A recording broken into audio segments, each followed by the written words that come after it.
Hello everyone, welcome to पढ़ो NCERT. पढ़ो NCERT में आपका स्वागत है। कक्षा 10 का पाठ 1 साखी कबीर, ये है ना, वो पढ़ेंगे। साखी का मतलब क्या होता है? सीख। इसका जो हमने लेसन था, इसको समझाया था। अगर किसी बच्चे ने ना देखी हो वो वीडियो, कहाँ जाके देखेंगे? पढ़ो एनसीईआरटी पे जाओ और वीडियो को देखिए, समझिए। ठीक है बच्चों। और क्वेश्चन आंसर स्टार्ट करने से पहले सबसे पहले क्या करना है? आपको वीडियो को सब्सक्राइब करना है, चैनल को सब्सक्राइब करना है। ठीक है, वीडियो को लाइक करना है और शेयर करना है। ठीक है। और अगर लगता है कि आपको कुछ समझ में ना आ रहा हो तो आप क्या करेंगे? कमेंट करेंगे। शाबाश। चलिए स्टार्ट करते, टाइम ना वेस्ट करते हुए फटाफट सब्सक्राइब कर दीजिए। जल्दी जल्दी सब्सक्राइब का बटन दबाइए। गुड, दबा दिया, धन्यवाद। चलो शुरू करते हैं। पार्ट 10 स्पर्श, पार्ट 1 के क्वेश्चन। पहले एनसीईआरटी के क्वेश्चन आंसर्स करते हैं। ठीक है बच्चों, स्टार्ट कर रहे हैं। फर्स्ट क्वेश्चन क्या है? हाँ जी, मीठी वाणी बोलने से औरों को सुख। मीठी वाणी बोलने से औरों को सुख और अपने तन को शीतलता कैसे मिलती है? हमने पिछली वीडियो 30 की लेसन की, मैंने समझाया था। मीठी ऐसी वाणी बोलिए मन का आपा खोए, औरन को शीतल करे आपहु शीतल होए। तो कह रहे मीठी वाणी बोलने से औरों को सुख तो मिलता है, लेकिन हमारे तन को शीतलता कैसे प्राप्त होती है? क्वेश्चन के अंदर ही हमेशा आंसर छिपा होता है। तो मीठी वाणी बोलने से हमारे मन का जो अहंकार है वो समाप्त हो जाता है। जब हम दूसरों से विनम्रता और मिठास के साथ बात करते हैं तो सुनने वाले का हृदय प्रसन्न हो जाता है, उसे आत्मिक सुख मिलता है। साथ ही मीठी वाणी बोलने से अपने मन में कोई भी क्रोध और दोष नहीं रह जाता। जब हमारे मन में कोई भी क्रोध और दोष नहीं रहेगा तो हमारा मन शांत और शीतलता प्रदान रहेगी उसमें। ठीक है जी। अच्छा जी। दीपक दिखाई देने पर अंधियारा कैसे मिट जाता है? साखी के संदर्भ में स्पष्ट कीजिए। ये कह रहे हैं कि साखी के संदर्भ में दीपक किसका प्रतीक दिखाया गया है? सिंबल है दीपक ज्ञान का, ज्ञान का प्रतीक है। और अंधियारा किसका है? अज्ञानता और अहंकार का प्रतीक है।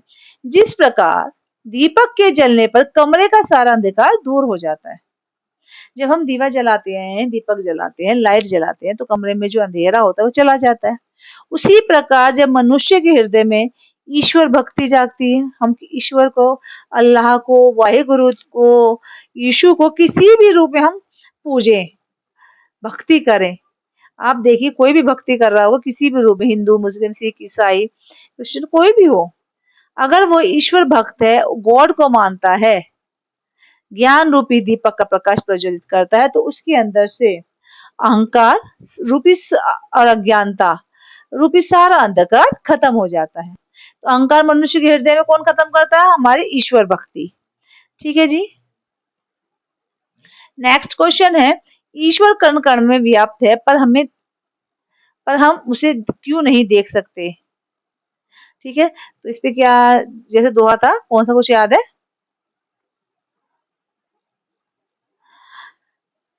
ईश्वर सर्वव्यापी है और सृष्टि के कण कण यानी घट घट में मौजूद है, परंतु हमें अपने अज्ञान, सांसारिक मोह, माया और अंधकार के कारण उसे नहीं देख पाते। यानी ईश्वर सब में बसा हुआ है, लेकिन हमारे अंदर का जो अहंकार है वो उसे देखने नहीं देता। हमारा मन किस में अटका हुआ है? भारे अडम्बरों और संसारिकता में। वो क्या कर रहा है, उसने क्या कर दिया, मैंने क्या नहीं करा, उसने मेरे साथ ये कर दिया। हम सब कुछ छोड़ देंगे तो हमें ईश्वर की प्राप्ति, गॉड की, अल्लाह की प्राप्ति बड़े आसानी से हो जाएगी, जिससे हमारे भीतर का अंतर्दृष्टि रूपी नेत्र जो बंद रहता है। ठीक है, जिसे आपको देखना हो इसे देख लीजिए एक बार। Thank you. अगला, कोशिश की गई है कि लैंग्वेज को इजी बनाने की। हाँ जी, फोर्थ क्वेश्चन की तरफ चलते हैं अब हम। संसार में सुखी कौन व्यक्ति है और दुखी कौन? सोना और जागना किसके प्रतीक है? इसका प्रयोग यहाँ क्यों किया गया है? सुखी कौन है? सुखी व्यक्ति कबीर के अनुसार वे सुखी हैं जो केवल खाने पीने और सोने में मस्त है तथा जिन्हें ईश्वर भक्ति है, जीवन के सच्चे उद्देश्यों की कोई चिंता नहीं है। वो व्यक्ति सुखी है जो सिर्फ खा रहा है, पी रहा है और सो रहा है, जो ईश्वर भक्ति में लगा हुआ है या जीवन के सच्चे उद्देश्यों की जिसे कोई भी चिंता नहीं है, वो व्यक्ति सुखी है। दुखी कौन है? वह व्यक्ति दुखी है जो अज्ञानता के प्रति सजग है और जो ईश्वर के वियोग में व्याकुल होकर रोता है, जो ये चाहता है कि मुझे अल्लाह की प्राप्ति हो जाए, मुझे ईश्वर की प्राप्ति हो जाए, मुझे गौर मिल जाए, ठीक है, तो वो व्यक्ति दुखी है। समझ में आ गया? सुखी कौन है? जो खाने पीने में सोने में व्यस्त है, वो सुखी है। दुखी कौन है? जो ईश्वर को प्राप्त करना चाहता है लेकिन ईश्वर उसे प्राप्त नहीं हो पा रहा है, वो दुखी है। अब इन्होंने क्या कहा? सोना और जागना किसके प्रतीकार्थक है? सोना अज्ञानता का, मोहमाया लापरवाही का प्रतीक है। ठीक है, सोना किसका प्रतीक है? अज्ञानता, मोहमाया और लापरवाही का। जबकि जो जागना है वो ईश्वर भक्ति, आत्मज्ञान और चेतना का प्रतीक है। अब क्या इसका यहाँ प्रयोग क्यों किया गया है? क्योंकि कवि ने कहा है भौतिक सुखों में लीन होकर सो रहे लोगों की अज्ञानता पर व्यंग करने और ज्ञान मार्ग पर चलने वालों की सतर्कता को दर्शाने के लिए इन सब का प्रयोग किया गया है। अपने स्वभाव को निर्मल रखने के लिए कबीर जी ने क्या कहा है? कबीर जी ने कहा है कि हमें हमेशा निंदक को, यानी जो हमारी बुराई करता हो, जो हमारी आलोचना करता हो, उसे हमेशा हमें अपने पास रखना चाहिए और हो सके तो उसकी जो कुटिया है अपने ही आंगन में बनवा दे। क्यों? निंदक बिना साबुन और सरपानी के हमारी कमियों और बुराइयों को बताकर हमारे स्वभाव को निर्मल बना देता है। कैसे? अब मैं बताती हूँ। जैसे आप बहुत से बच्चे ऐसे होते हैं जो बहुत तेज बोलते कहते हैं, तो वो कहते हैं अरे धीरे बोल, धीरे बोल, ठीक है, तो यानी वो आपकी आलोचना कर रहा है, आपको सुधार रहा है, आप धीमे बोलने लग जाते हैं। आप कोई बच्चा अजीब सी चाल चलता है तो पेरेंट्स क्या कहते हैं? कोई भाई बहन, चाचा चाची, ताऊ ताई, नाना नानी क्या कहते हैं आपके? बेटे चाल सुधार लो अपनी। वो फिर आप सुधारते हो तो आप अच्छे लगते हैं, है ना?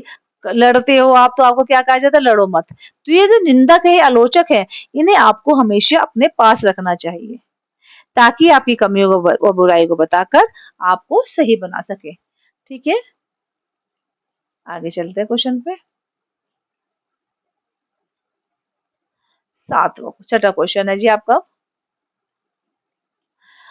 हाँ,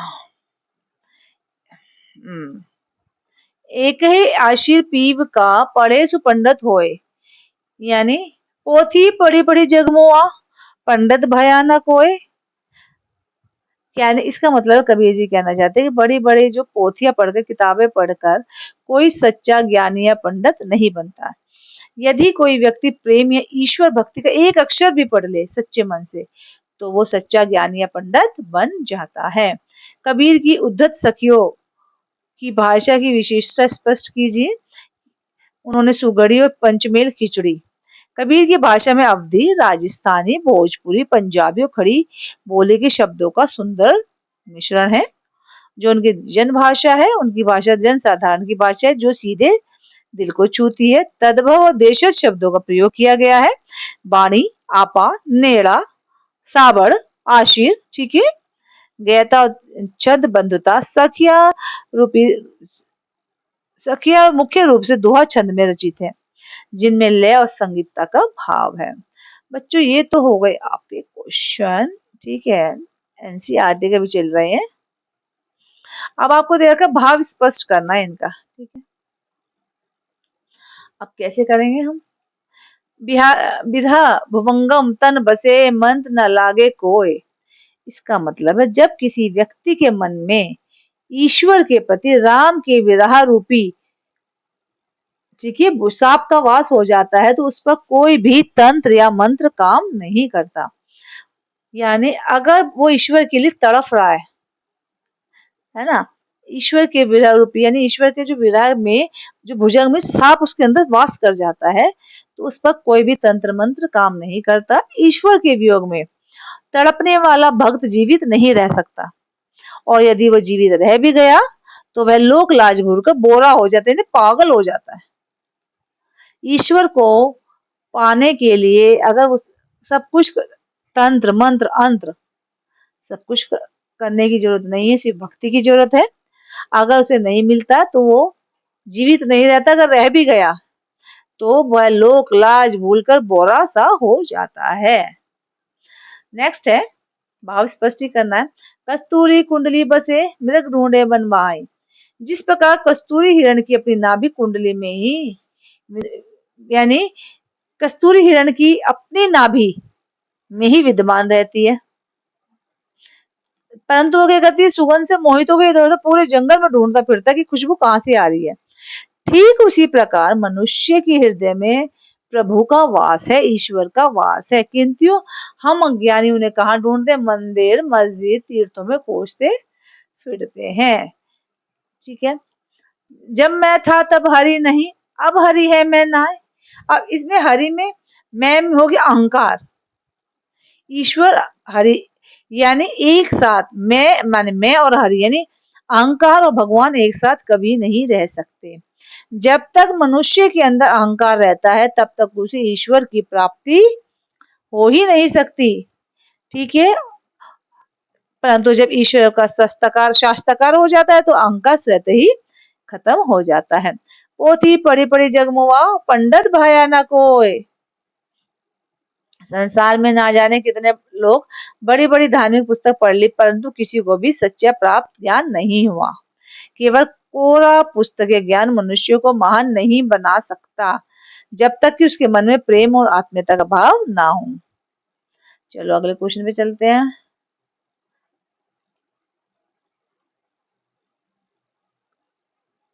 अच्छा, ये कह रहे हैं आप में तद्भव प्रचलित शब्दों के मानक हिंदी रूप तालिका में दिए गए हैं क्रम से। ये पाठ्य प्रयुक्त शब्द है और प्रचलित मानक रूप क्या है इनका। ओरन, ओरन माने होते दूसरों को, माही में अंदर, देखिया देखा, भुवगम भुजंग, नेड़ा पास या निकट, आंगड़ी आंगन, सावड़ साबन, मुवा मरा, पीव प्रियतम, ईश्वर जालो जलाऊं, तास उसका। ठीक है, अब कुछ क्वेश्चन एक्स्ट्रा दिए हैं बच्चों हमने। ठीक है, उन क्वेश्चन को हम करेंगे। टोटल क्वेश्चन 20 है। ठीक है जी, कबीर की सखियों में निहित मुख्य क्या संदेश छिपा होता है, बताओ। कि मनुष्य को अहंकार का त्याग करके विनम्रता से जीवन जीना चाहिए। कभी भी हमें किसी भी चीज का अहंकार नहीं करना चाहिए। ठीक है, अहंकार को छोड़ना चाहिए।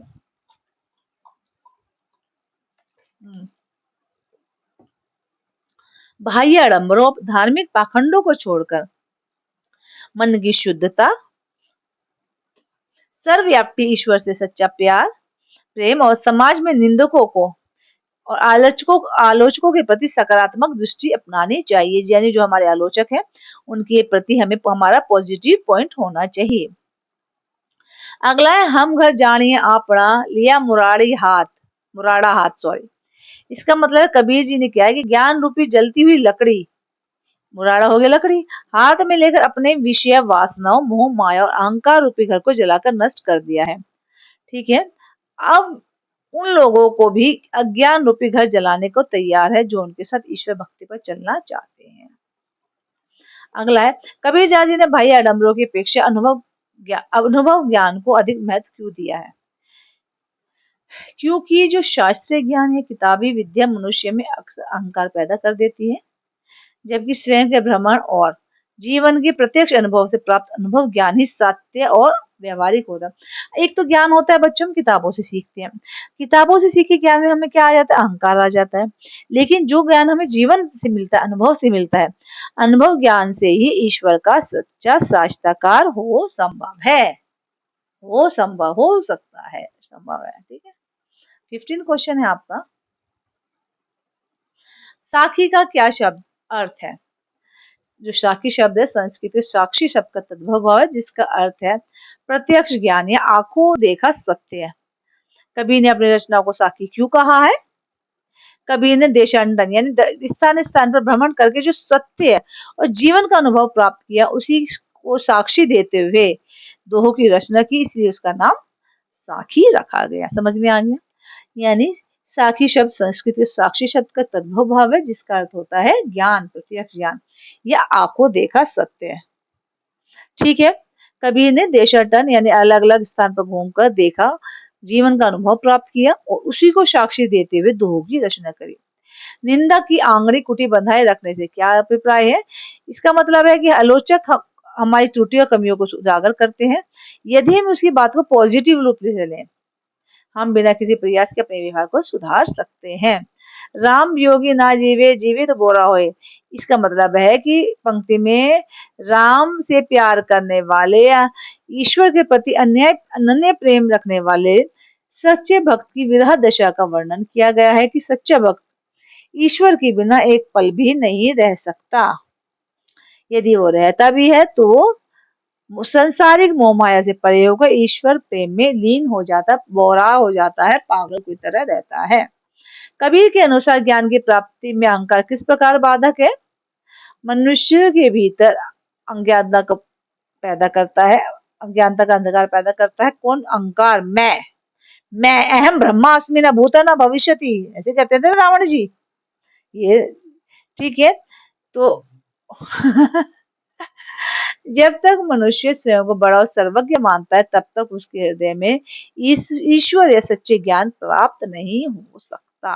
ओहो, कहाँ गए भाई साहब? कटके। हाँ, चलो। कबीर के अनुसार ज्ञान की प्राप्ति में अहंकार कौन है? ज्ञान का अहंकार बाधक है, क्योंकि जब तक हमारे अंदर अहंकार रहेगा, जब तक कि हम ईश्वर रूपी प्रकाश का उदय हमारे अंदर नहीं होता। नेक्स्ट है, कबीर की भाषा को पंचमेल खिचड़ी क्यों कहा गया है? सही करा। कबीर की भाषा को पंचमेल खिचड़ी क्यों कहा गया है? क्योंकि कबीर जो थे घुमक्कड़ स्वभाव के संत थे, भारत के अनेक क्षेत्रों में भ्रमण करते थे, घूमते थे। उनकी जो काव्य भाषा में स्थान स्थान की बोलियां, जैसे अवधी, राजस्थानी, ब्रज, भोजपुरी, पंजाबी के शाब्दिक अर्थ मिल जाते, इसलिए उस भाषा को कहा पंचमेल खिचड़ी। यानी खिचड़ी कैसे बनती है? दाल, चावल और फलानी दाल, दिमागरी दाल, टमाटर, प्याज और लहसुन जो खाते हैं, और घिया, तोरी और गोभी, मटर, आलू, तो वो सारा सामान मिलकर खिचड़ी बन गई। ऐसे ही उनकी जो कई कई जगह पे घूमते थे, उनकी लैंग्वेज में अलग अलग बोलियों में स्वाभाविक रूप से शब्द आ जाते हैं, इससे उसे पंचमेल खिचड़ी सुगढ़ी भाषा कहा जाता है। कबीर की साखियां वर्तमान समय में किस प्रकार प्रासंगिक हैं? कबीर की साखियां आज की आधुनिक युग में अत्यंत प्रासंगिक है, क्योंकि वे समाज में फैली सांप्रदायिकता, धार्मिक आडंबर, जातिगत भेदभाव और अहंकार को दूर करने का संदेश देती हैं। मीठी वाणी बोलने वाले और आलोचकों को स्वीकार करने का कबीर का विचार आज के तनावपूर्ण सामाजिक वातावरण में शांति और सद्भाव स्थापित करने में अत्यंत सहायक है। तो बच्चों, ये जो क्वेश्चन आंसर्स है, ये आपके यहाँ खत्म होते हैं। अगर लगता है कि क्वेश्चन आपको और चाहिए इसी लेसन के, तो मैं और क्वेश्चन ले आऊंगी, लेकिन कमेंट्स करके जरूर बताइए कि हमें चाहिए और क्वेश्चंस या नहीं चाहिए। चाहिए होते हैं तो और एमसीक्यू इसके या क्वेश्चन आंसर्स करके जरूर दोबारा से लाएंगे हम इस लेसन के। तो जब तक अगर वीडियो अच्छी लगी हो तो इसे लाइक कीजिए, शेयर कीजिए और चैनल को सब्सक्राइब कीजिए। थैंक यू वेरी मच बच्चों।